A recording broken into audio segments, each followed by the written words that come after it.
টেক্সাসের মধ্যাঞ্চলে আকস্মিক বন্যায় নিহতের সংখ্যা বেড়ে উঠেছে ৪৩ জন। এদের মধ্যে ১৫ জন শিশু। জীবিতদের সন্ধানে শত শত উদ্ধারকর্মী অভিযান চালিয়ে যাচ্ছেন। এদিকে সামার ক্যাম্পে ২৭ জন শিশু এখনও নিখোঁজ রয়েছে। রোববার ৬ জুলাই সংবাদ মাধ্যম বিবিসির প্রতিবেদনে এ খবর জানানো হয়।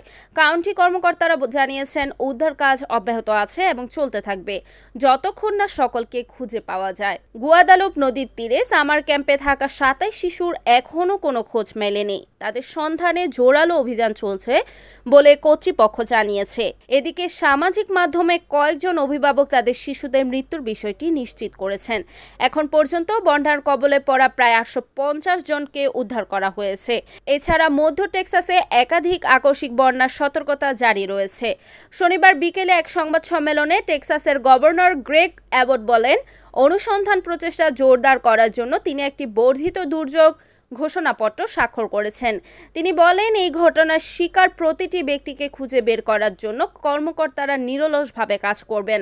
কাজ শেষ হলে আমরা থামব। তারা জানিয়েছে, উদ্ধারকারীরা গুয়াদালুপ নদীর তীরে ঘুরে বেড়াচ্ছেন এবং বন্যায় ভেসে যাওয়া লোকদের খুঁজে বের করার চেষ্টা করছেন। মার্কিন প্রেসিডেন্ট ডোনাল্ড ট্রাম্প বলেছেন যে তার প্রশাসন জরুরি অবস্থা মোকাবেলায় স্থানীয় কর্তৃপক্ষের সঙ্গে ঘনিষ্ঠভাবে কাজ করছে। শুক্রবার ভোরে মধ্য টেক্সাসের কিছু অংশে মুষলধারে বৃষ্টিপাতের ফলে এই আকস্মিক বন্যার সৃষ্টি হয়।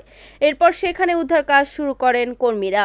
নিখোঁজদের সন্ধানে রাতেও অভিযান অব্যাহত রাখা হয়। কর্মকর্তারা জানিয়েছেন, মধ্য টেক্সাসে অনুসন্ধান ও উদ্ধার অভিযানে হেলিকপ্টার, ড্রোন, নৌকা এবং অসংখ্য কর্মী অংশ নিয়েছেন। Desk news, Kamruzzaman Kamrul, NN TV.